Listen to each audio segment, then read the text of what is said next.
I'm Craig Smith, and this is Eye on AI.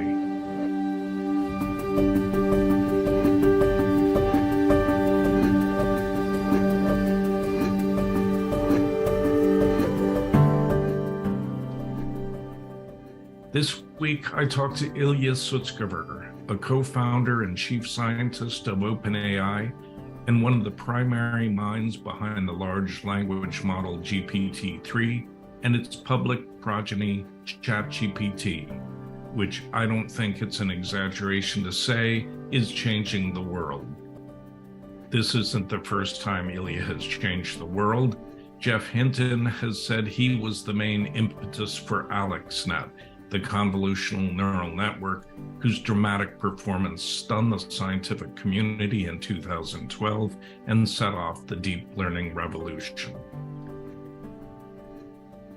As is often the case in these conversations, they assume a lot of knowledge on the part of listeners, primarily because I don't want to waste the limited time I have to speak to people like Ilya, explaining concepts or people or events that can easily be Googled, or Binged, I should say, or that ChatGPT can explain for you. The conversation with Ilya follows a conversation with Jan LeCun in a previous episode, so if you haven't listened to that episode, I encourage you to do so. Meanwhile, I hope you enjoy the conversation with Ilya as much as I did.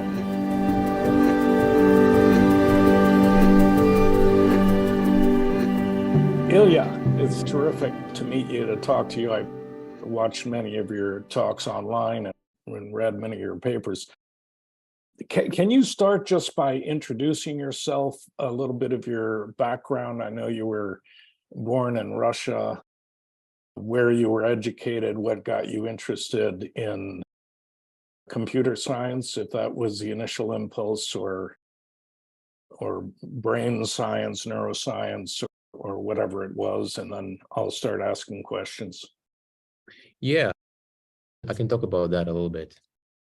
So yeah, indeed, I was born in Russia. I grew up in Israel, and then as a teenager, my family immigrated to Canada. My parents say I was interested in AI from a pretty early age. I also was very motivated by consciousness. I was very disturbed by it, and I was curious about things that could help me understand it better. And AI seemed like a good angle there. So I think these were some of the ways that got me started.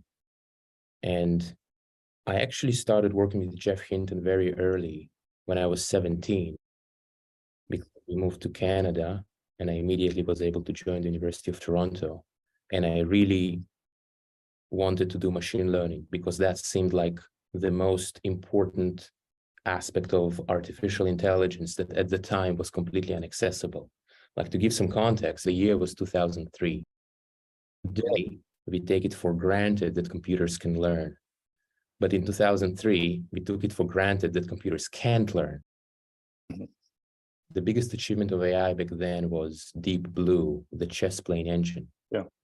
But there it was like, you have this game and you have this tree search and you have this simple way of determining if one position is better than another. And it really did not feel like that could possibly be applicable to the real world because there is no learning. And learning was this big mystery. And so I was really, really interested in learning. And to my great luck, Geoff Hinton was a professor in the university I was in. And so I was able to find him and we began working together almost right away. And was your impulse, as it was for Geoff, to understand how the brain worked, or was it more that you were simply interested in the idea of machines learning? AI is so big, and so the motivations were just as many. Like, it is interesting, like, how does intelligence work at all? Like, right now we have quite a bit of an idea, like it's a big neural net and we know how it works to some degree. But back then, although the neural nets were around, no one knew that neural nets are good for anything. So how does intelligence work at all? How can we make computers be even slightly intelligent? And I had a very explicit intention to make a very small but real contribution to AI.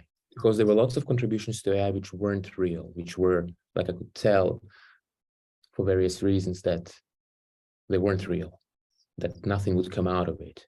And I just thought, nothing works at all. AI is a hopeless field. So the motivation was, could I understand how intelligence works and also make a contribution towards it? So that was my initial early motivation. So that's 2003, almost exactly 20 years ago.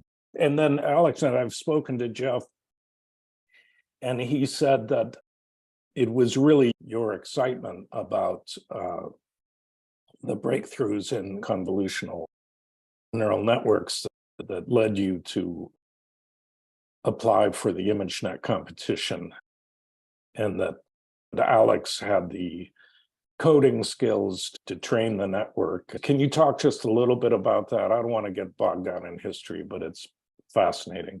So in a nutshell, I had the realization that if you train a large neural network on a large and deep, because back then the deep part was still new.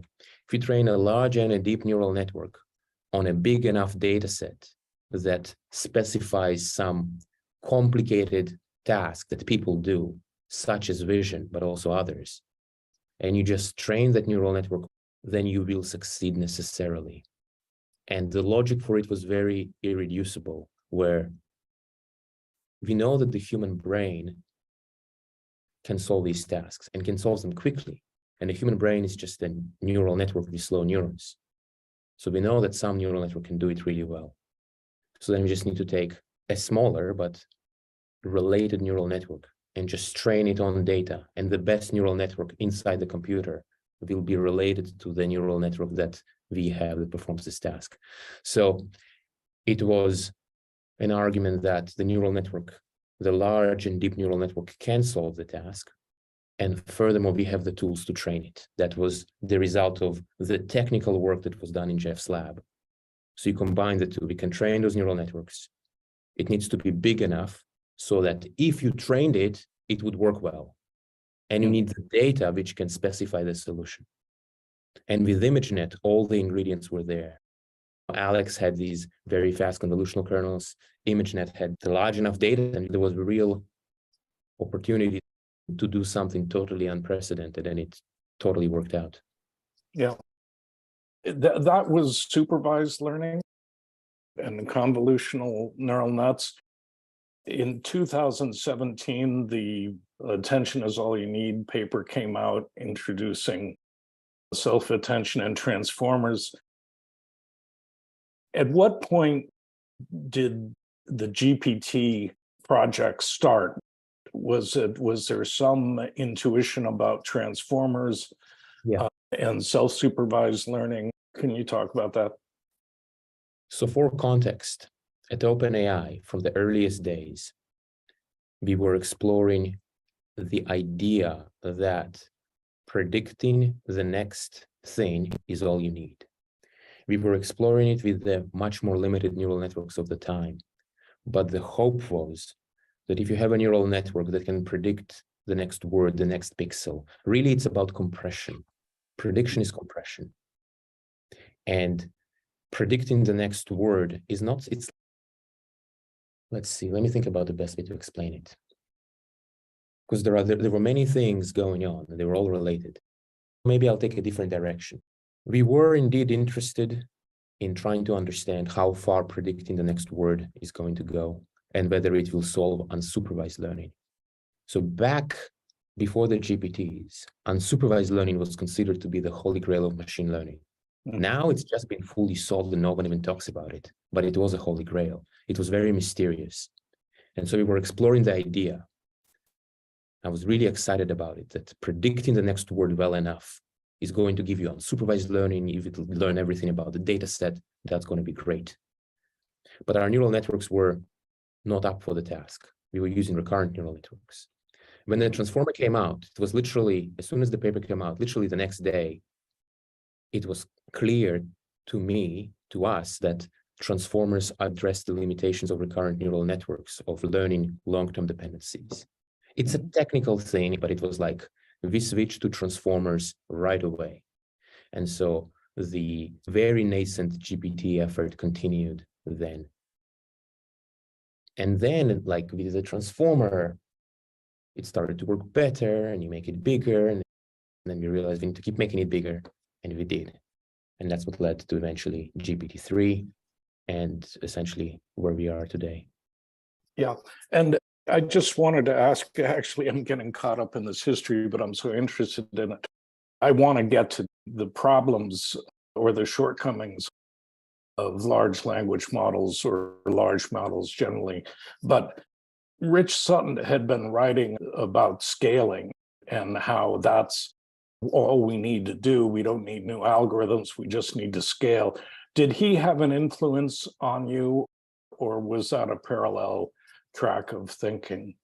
No, I would say that when he posted his article, then we were very pleased to see some external people thinking in similar lines, and we thought it was very eloquently articulated. But I actually think that the bitter lesson as articulated overstates its case, or at least I think the takeaway that people have taken from it overstates its case. The takeaway that people have is, it doesn't matter what you do, just scale. But that's not exactly true. You gotta scale something specific. You gotta have something that will be able to benefit from the scale. The great breakthrough of deep learning is that it provides us with the first ever way of productively using scale and getting something out of it in return. Like before that, like what would people use large computer clusters for? I guess they would do it for weather simulations or physics simulations or something, but that's about it. Maybe movie making. But no one had any real need for compute clusters, because what do you do with them? The fact that deep neural networks, when you make them larger and you train them on more data, work better, provided us with the first thing that is interesting to scale. But perhaps one day we will discover that there is some little twist on the thing that we scale that's going to be even better to scale. Now, how big of a twist? And then, of course, with the benefit of hindsight, you will say, does it even count? It's such a simple change. But I think the true statement is that it matters what you scale. Right now, we just found like a thing to scale that gives us something in return. The limitation of large language models as they exist is their knowledge is contained in the language that they're trained on. And most human knowledge, I think everyone agrees, is non-linguistic. I'm not sure Noam Chomsky agrees, but there's a problem in large language models. As I understand it, their objective is to satisfy the statistical consistency of the prompt. They don't have an underlying understanding of reality that language relates to. I asked ChatGPT about myself. It recognized that I'm a journalist, that I've worked at these various newspapers, but it went on and on about awards that I've never won, and it all read beautifully, but none of it connected to the underlying reality. Is there something that is being done to address that in your research going forward? Yeah. So before I comment on the immediate question that you ask, I want to comment about some of the earlier parts of the question. Sure. I think that it is very hard to talk about the limits, or limitations rather, of even something like a language model, because 2 years ago, people confidently spoke about their limitations and they were entirely different, right? So it's important to keep this context in mind. How confident are we that these limitations that we'll see today will still be with us 2 years from now? I am not that confident. There is another comment I want to make about one part of the question, which is that these models just learn the statistical regularities and therefore they don't really know what the nature of the world is. And I have a view that differs from this.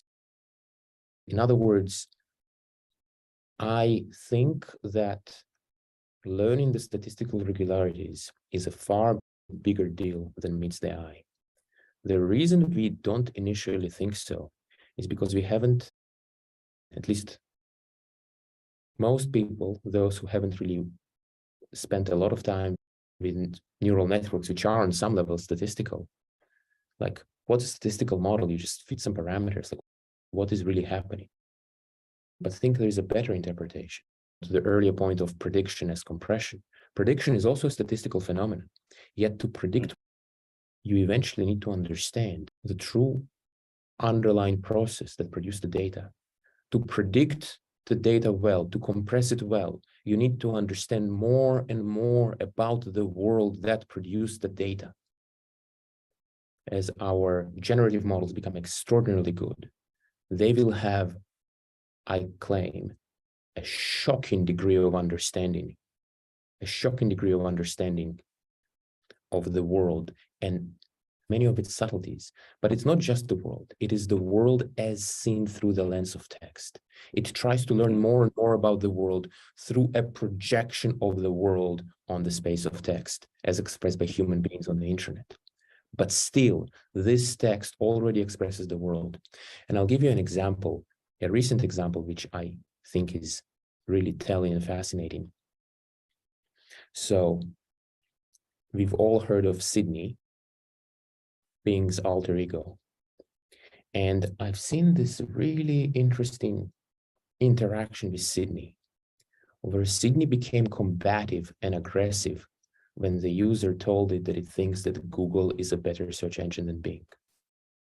Now, how can we, what is a good way to think about this phenomenon? What's a good language? What does it mean? You can say, well, it's just predicting what people would do, and people would do this, which is true. But maybe we're now reaching a point where the language of psychology is starting to be appropriate to understand the behavior of these neural networks. Now, let's talk about the limitations. It is indeed the case that these neural networks they do have a tendency to hallucinate. But that's because a language model is great for learning about the world, but it is a little bit less great for producing good outputs. And there are various technical reasons for that, which I could elaborate on if you think it's useful. But at least right now, at this second, I will skip that. There are technical reasons why a language model is much better at learning about the world, learning incredible representations of ideas, of concepts, of people, of processes that exist. But its outputs aren't quite as good as one would hope, or rather as good as they could be. Which is why, for example, for a system like ChatGPT, this is a language model that has an additional reinforcement learning training process. We call it reinforcement learning from human feedback. But the thing to understand about that process is this. We can say that the pre-training process, when you just train a language model, you want to learn everything about the world. Then the reinforcement learning from human feedback. Now we care about the outputs. Now we say, anytime the output is inappropriate, don't do this again. Every time the output does not make sense, don't do this again. And it learns quickly to produce good outputs. But now it's the level of the outputs, which is not the case during pre-training, during the language model training process. Now, on the point of hallucinations, and it has a propensity of making stuff up, indeed, it is true. Right now, these neural networks, even ChatGPT, makes things up from time to time. And that's something that also greatly limits their usefulness. But I'm quite hopeful that by simply improving this subsequent reinforcement learning from human feedback step, we could just teach it to not hallucinate. Now, you could say, Is it really going to learn? My answer is, let's find out. And that feedback loop is coming from the public ChatGPT interface, that if it tells me that I won a Pulitzer, which unfortunately I didn't, I can tell it that it's wrong. And will that train it or create some punishment or reward so that the next time I ask, it'll be more accurate? The way we do things today is that we hire people to teach our neural net to behave, to teach ChatGPT to behave. And right now, the precise manner in which they specify the desired behavior is a little bit different. But indeed, what you described is the way in which teaching is going to basically be. That's the correct way to teach. You just interact with it. And it sees from your reaction, it infers, oh, that's not what you wanted. You are not happy with its output. Therefore, the output was not good and it should do something differently next time. So in particular, hallucinations come up as one of the bigger issues, and we'll see, but I think there is quite a high chance that this approach will be able to address them completely. I wanted to talk to you about Jan LeCun's work on joint embedding predictive architectures and his idea that what's missing from large language models is this underlying world model that is non-linguistic, that the language model can refer to. It's not something that's built, but I wanted to hear what you thought of that and whether you've explored that at all. So I reviewed Jan LeCun's proposal, and there are a number of ideas there. And they're expressed in different language. And there are some maybe small differences from the current paradigm, but to my mind, they are not very significant, and I'd like to elaborate. The first claim is that it is desirable for a system to have multimodal understanding, where it doesn't just know about the world from text. And my comment on that will be that indeed multimodal understanding is desirable because you learn more about the world. You learn more about people. You learn more about their condition. And so the system will be able to understand what the task that it's supposed to solve and the people and what they want better. We have done quite a bit of work on that, most notably in the form of two major neural nets that we've done. One is called CLIP, and one is called DALI. And both of them move towards this multimodal direction. But I also want to say that I don't see the situation as a binary either or, that if you don't have vision, if you don't understand the world visually or from video, then things will not work. And I'd like to make the case for that. So I think that some things are much easier to learn from images and diagrams and so on. But I claim that you can still learn them from text only, just more slowly. And I'll give you an example. Consider the notion of color. Surely one cannot learn the notion of color from text only.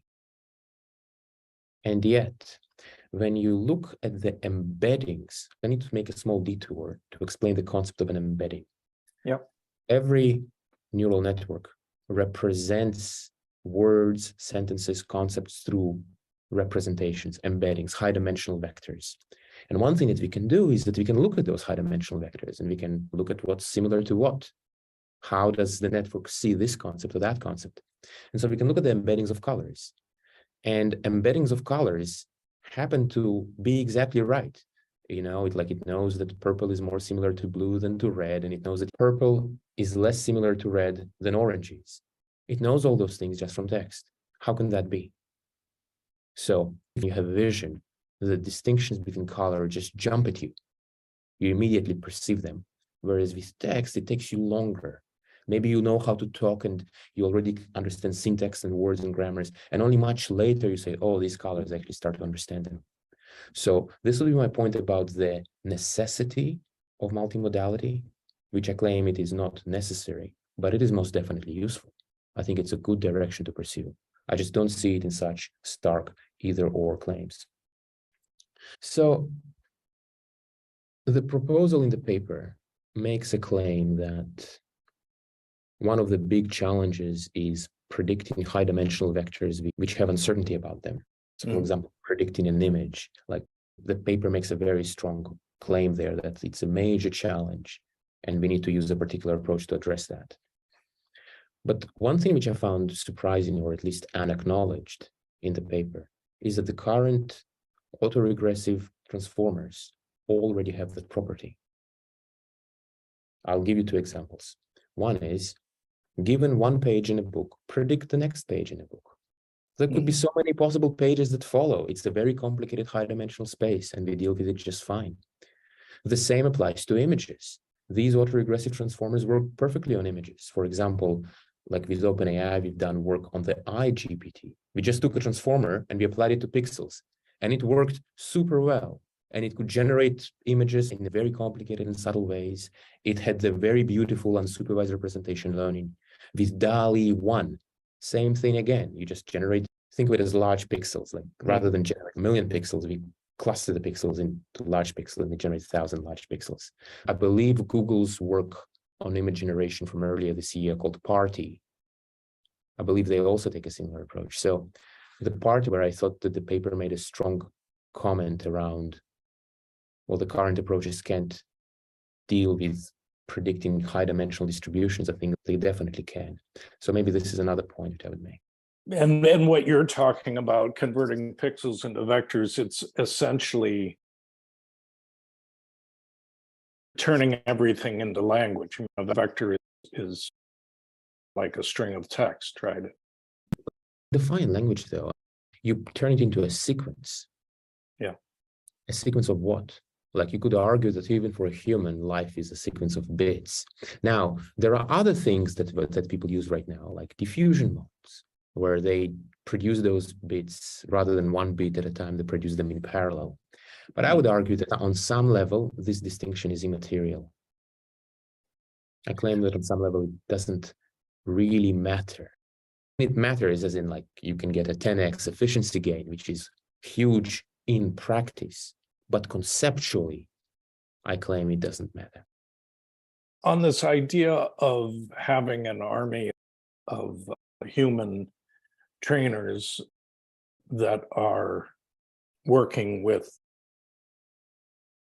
ChatGPT or a large language model to guide it, in effect, with reinforcement learning, just intuitively, that doesn't sound like an efficient way of teaching a model about the underlying reality of its language.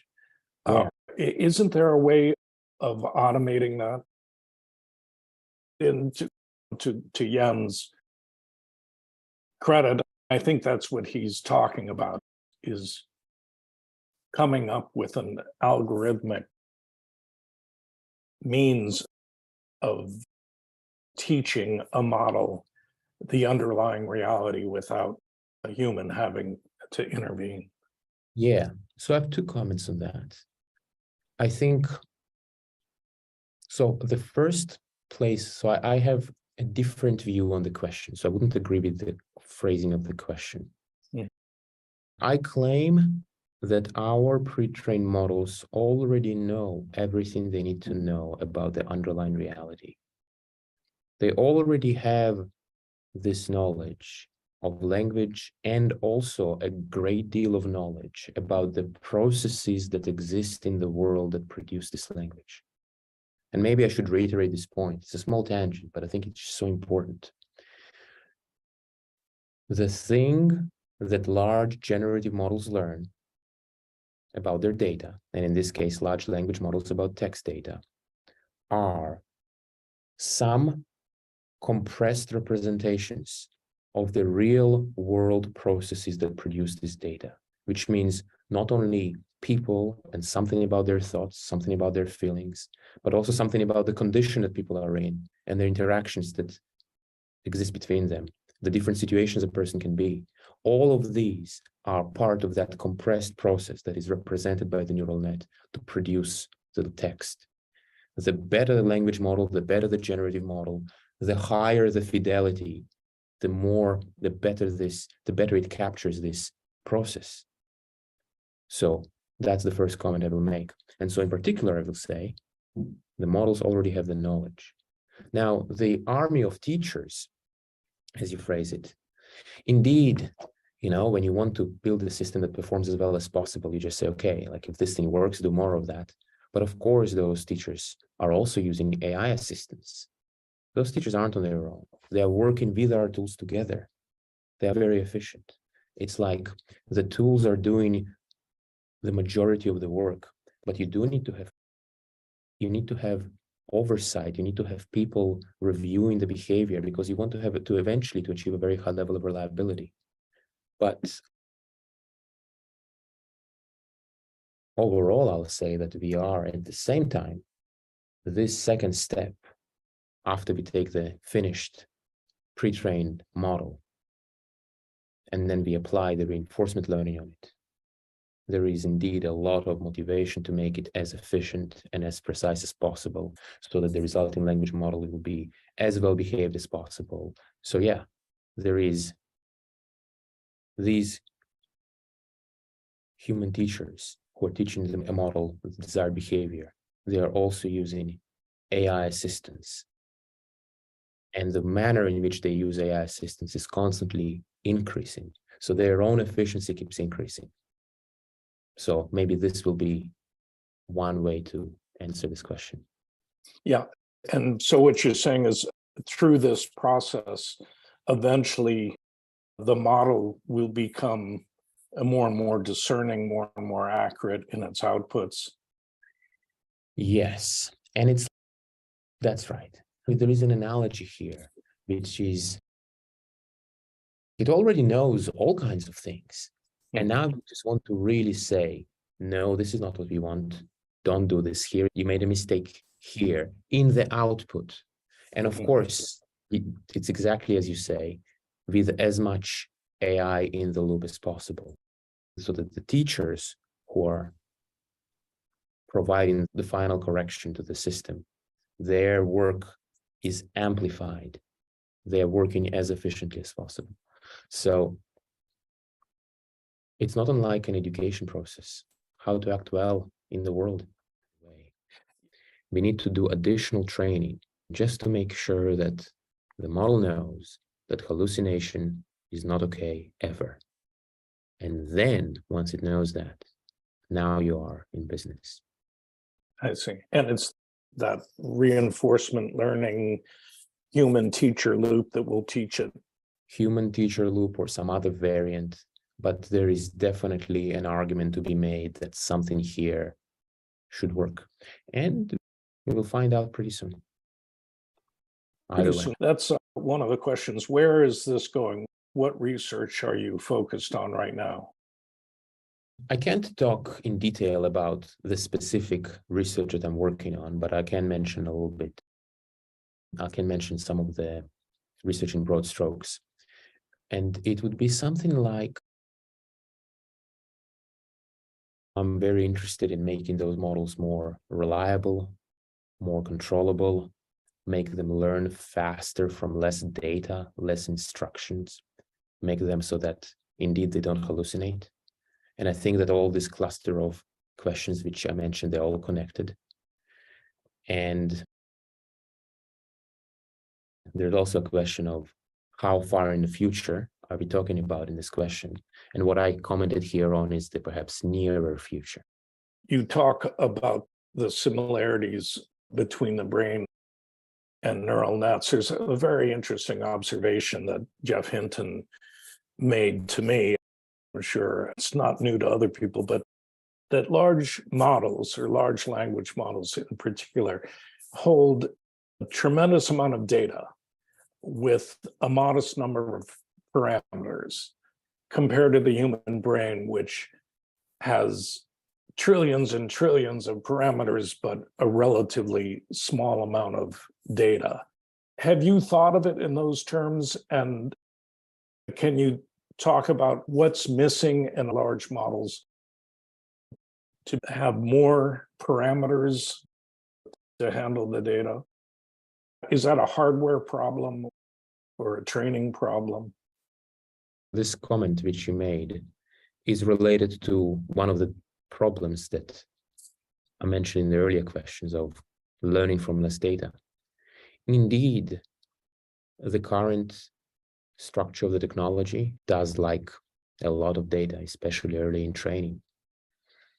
Now, later in training, it becomes a bit less data hungry, which is why at the end, it can learn not as fast as people yet, but it can learn quite quickly. So already that means that in some sense, do we even care that we need all this data to get to this point? But indeed, more generally, I think it will be possible to learn more from less data. I think it requires some creative ideas, but I think it is possible. And I think learning more from less data will unlock a lot of different possibilities. It will allow us to teach our AIs the skills that it's missing and to convey to it our desires and preferences, exactly how we want it to behave more easily. So I would say that faster learning is indeed very nice. And although already after language models are trained, they can learn quite quickly, I think there is opportunities to do more there. I heard you make a comment that we need faster processors to be able to scale further. And it appears that the scaling of models, that there's no ends in sight, but the power required to train these models, we're reaching the limit, at least the socially accepted limit. So I just want to make one comment, which is, I don't remember the exact comment that I made that you're referring to, but you always want faster processors, of course. You always want more of them, of course. Power keeps going up. Generally speaking, the cost is going up. And the question that I would ask is not whether the cost is large, but whether the thing that we get out of paying this cost outweighs the cost. Maybe you pay all this cost and you get nothing, then yeah, that's not worth it. But if you get something very useful, something very valuable, something which can solve a lot of problems that we have, which we really want solved, then the cost can be justified. But in terms of the processors, faster processors, yeah, any day. Are you involved at all in the hardware question? You work with Cerebras, for example, the wafer scale chips? No, all our hardware comes from Azure and GPUs that they provide us with. Yeah. You did talk at one point, I saw, about democracy and about the impact that AI can have on democracy. People have talked to me about that if you had enough data and a large enough model, you could train the model on the data and it could come up with an optimal solution that would satisfy everybody. Do you have any aspiration, or do you think about where this might lead in terms of helping humans manage society? Yeah, let's see. It's such a big question because it's a much more future-looking question. Like, I think that there is still many ways in which our models will become far more capable than they are right now. There's no question. In particular, the way we train them and use them and so on, there's going to be a few changes here and there. They might not be immediately obvious today, but I think in hindsight, it will be extremely obvious. That will indeed allow it to have the ability to come up with solutions to problems of this kind. It's unpredictable exactly how governments will use this technology as a source of getting advice of various kinds. I think that to the question of democracy, one thing which I think could happen in the future is that because you have these neural nets and they're going to be so pervasive and they're going to be so impactful in society, we will find that it is desirable to have some kind of a democratic process where this, let's say the citizens of a country provide some information to the neural net about how they'd like things to be, how they'd like it to behave, or something along these lines. I could imagine that happening. That can be a very, like a high bandwidth form of democracy, perhaps, where you get a lot more information out of each citizen and you aggregate it to specify how exactly we want such systems to act. Now it opens a whole lot of questions, but that's one thing that could happen in the future, yeah. And I can see it in the democracy example you give that individuals would have the opportunity to input data. But, and this sort of goes to the world model question, do you think AI systems will eventually be large enough that they can understand a situation and analyze all of the variables? But you would need a model that does more than absorb language, I would think. What does it mean to analyze all the variables? Eventually, there will be a choice you need to make where you say, these variables seem really important. I want to go deep. Because a person can read the book. I can read 100 books, or I can read one book very slowly and carefully and get more out of it. So there will be some element of that also. I think it's probably fundamentally impossible to understand everything in some sense. Anytime there is any kind of complicated situation in society, even in a company, even in a mid-sized company, it's already beyond the comprehension of any single individual. And I think that if we build our AI systems the right way, I think AI could be incredibly helpful in pretty much any situation.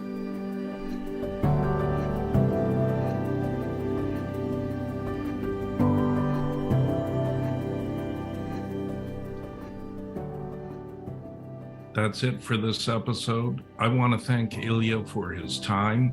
I also want to thank Ellie George for helping arrange the interview.